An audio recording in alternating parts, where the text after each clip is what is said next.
Assalamualaikum warahmatullahi wabarakatuh. Pada kesempatan kali ini saya akan membahas ketapel yang baru saya beli, yaitu ketapel frameless. Kita akan bahas kekurangan dan kelebihannya menurut pengalaman saya setelah memakainya beberapa hari. Perlu diketahui terlebih dahulu, ketapel frameless kenapa disebut dengan frameless, yaitu karena sebenarnya ketapel ini dia tidak menggunakan frame. Adapun cincin ini sebenarnya digunakan hanya untuk mengaitkan ke jari saja. Adapun frame-nya adalah tangan kita sendiri. Ini bisa saja tidak menggunakan cincin, langsung karet agak panjang seperti itu. Kemudian tangan kita sebagai frame. Kelebihan dan kekurangan menurut pengalaman saya setelah memakai ketapel frameless ini. Yang pertama yaitu kita akan membahas kelebihannya. Menurut saya kelebihan yang pertama, dia sangat praktis dan portable sekali, yang mana ini sangat kecil, bisa juga hanya karetnya saja. Tinggal kita gulung seperti ini, kemudian kita masukkan kantong ataupun kita masukkan tas kecil seperti ini. Kita bisa membawanya setiap saat. Itu kelebihan yang pertama. Dan kelebihan yang kedua, dan menurut saya ini adalah kelebihan yang cukup penting bagi para pengguna ketapel.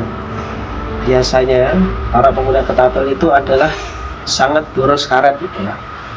Karena sering digunakan, maka karetnya sering sobek dan putus. Untuk ketapel frameless ini, dia kelebihannya adalah karetnya tidak mudah putus, karena kan frame yang digunakan adalah tangan kita, dan tangan kita terbuat dari daging dan kulit, sehingga ketika digunakan karetnya menghantam jari, tidak menghantam frame.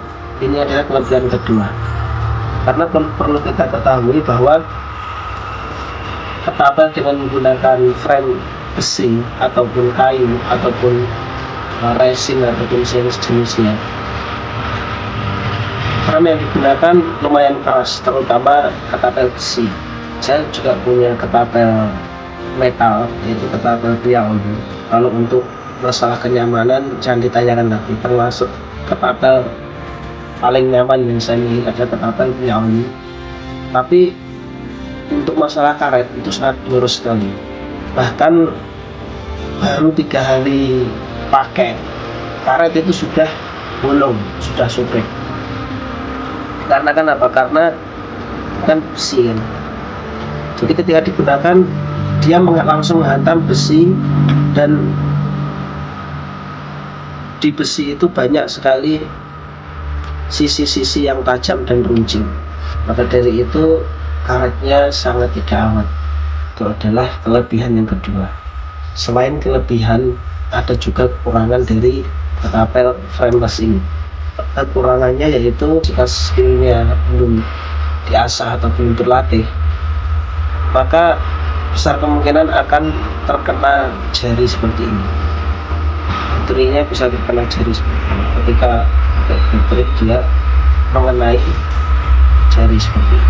Kemudian kekurangan yang selanjutnya, untuk reload dan rilis putrinya itu lebih lama daripada ketapel yang memakai frame. Jadi kita harus menyesuaikan karet dulu, lalu kemudian kita bisa menggunakannya.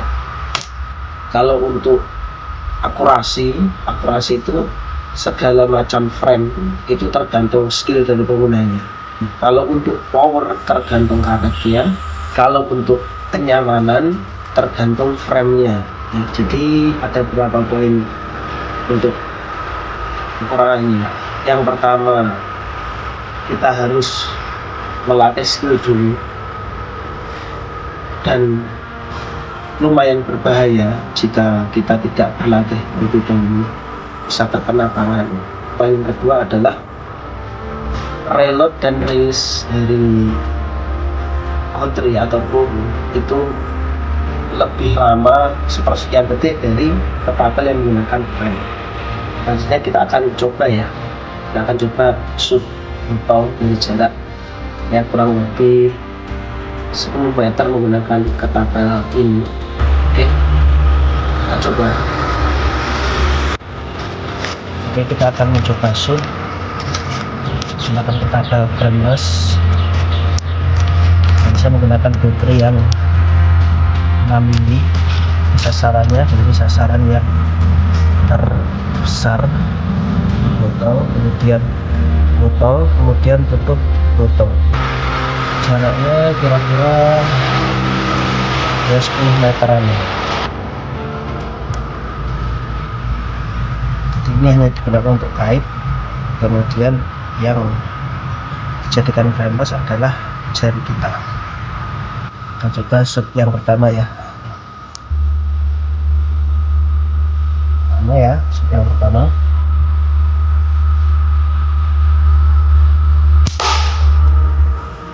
Oke, dua sasaran. Shoot yang kedua.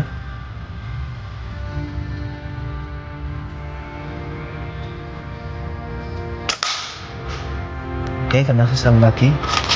Sebelum menggunakan kita harus latih dulu ya, biar tidak terkena jari seperti ini.